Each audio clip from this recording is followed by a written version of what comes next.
Hello class, welcome to week 38, class B.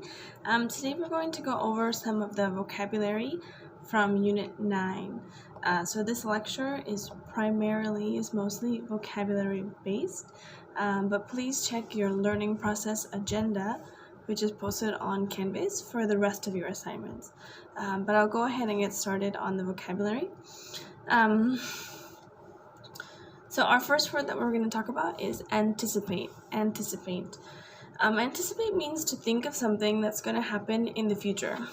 So you can expect it, you can look ahead or even look forward to it with pleasure, and be excited about something. I'm anticipating when I get to go to the supermarket without a mask, for example, I might say during coronavirus, or anticipate going back to school and seeing you all hopefully in May.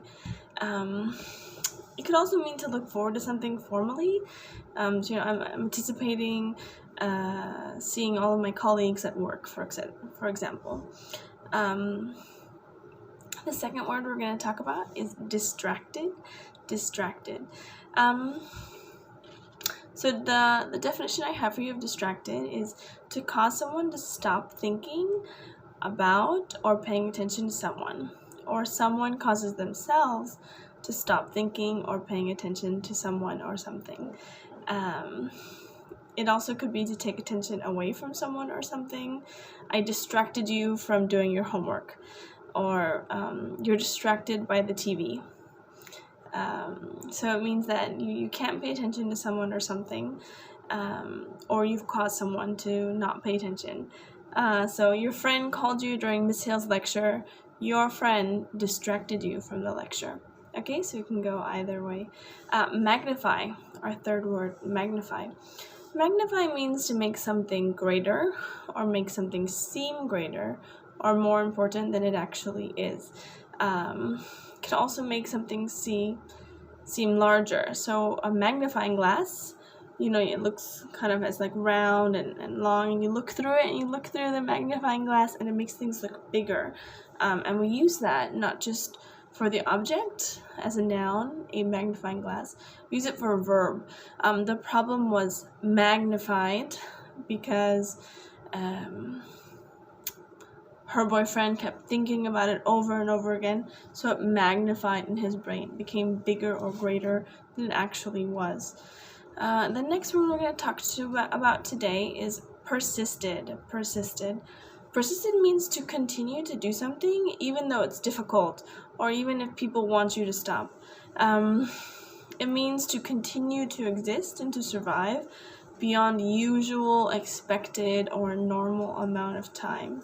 So it continues to exist beyond the normal amount of time, or expected amount of time.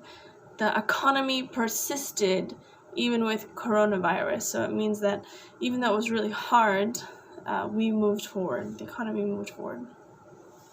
The next word is proximity. Proximity. So the word proximity basically means nearness or closeness, or close to you. For example, because of the proximity between people, we have to social distance during coronavirus, so we have to stay at least 6 feet apart. Another example is because of the proximity of the desks in room A305 in our classroom, it's easy for the teacher to notice if you're cheating. So again, the example is because of the proximity of the desks in our classroom, it's easy to tell. It's easy for Miss Hill to tell if the students are cheating, because they're so close. I can see it easily. Random means something that's unexpected or unpredictable, without a pattern or without a plan. So random is without a plan, without a pattern. It's unexpected. It's unpredictable. So we could say a random sequence of letters. A random game or activity kept us occupied. We could also use random in social science or when we do experiments. So we could say a random selection of patients were chosen from around Vietnam for a medical study. It means that there was no rhyme, no reason to the people. They were randomly chosen. They were just selected with no pattern and no plan. Random. So we also said that random could be unpredictable, and now we're actually going to define unpredictable as our next word. So unpredictable is an adjective. If you describe, for example, someone as unpredictable, it means you can't tell what they're going to do or how they're going to behave. He is utterly unpredictable. You could never guess what he'll do next. So unpredictable means someone who's really changeable, variable, maybe even erratic or extraordinary. You cannot tell what they're going to do or how they're going to behave. They're unpredictable. We could say the same thing about animals or even other objects. The machine was unpredictable. Sometimes it worked, sometimes it didn't. It was unpredictable. Okay. The next word is perceive. Perceive. Perceive means to notice something by any of your senses: sight, sound, touch, taste, smell. When we perceive something, it means that we become aware of it or that we notice it. And usually that's through one of our 5 senses, right? We see something, we hear something, we smell something, we perceive it. I would also say that, even though we perceive things using our senses, that we can perceive things with our mind, so that we can perceive things means that we're able to recognize or understand them. For example, I perceive that I might be talking a little bit fast in this video, but remember, on YouTube you can slow me down and slow the rate down. But I recognize that I might be talking a little bit fast. So I hope you don't mind and you just slow me on the button. Don't forget, you can do that. And the next word is attempt. Attempt. Attempt means try to do something, or the act of trying to do something. Some examples, sentences could be, you're only allowed 1 attempt on your Canvas quizzes. I smiled in an attempt to calm her down. My daughter accepted the food that I gave her for dinner, but she made no attempt to eat it. She didn't try to eat it. We will attempt to go back to school, hopefully in May. So attempt means try to do something. Okay, the next word is consider. Consider. Consider means to think about a person or a person's feelings before doing something. So before you do something, in order to avoid making them upset or angry or feel some sort of negative feeling, you might want to consider how they might feel, or consider other people. Consider their feelings.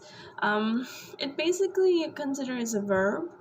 It means to think about, look at, or judge. So it means to slow down. It's a verb. To think about, to look at, or to judge. So, for example, if your neighbors ask you to house sit their apartment, to watch their apartment while on vacation, I would tell you, consider it. Maybe they have a huge TV, or maybe they have an amazing balcony, or maybe they have a PlayStation. So you should consider for a moment the perks of house sitting for your neighbors and helping them, because there might be some benefits. Okay, so these are the same words actually that you are going to be doing for your vocabulary logbook assignment. So all of these words you will now have to do for your vocabulary logbook assignment. You can slow my video down, you can use my definition, that's okay. You can repeat me or rewind me. The only thing I will ask is that you make your own example sentences. So you have to follow all of the format as normal, but I want you to add your own sentences. And to make sure they're your own and not the dictionaries, I want you to include the word cactus. Yes, cactus. A plant that is spiky and loves the desert and the heat must be in every one of your sentences. So no matter what word you're talking about, anticipate, distracted, random, unpredictable, attempt, consider, you need to include cactus. Okay, students, have a great day. Bye.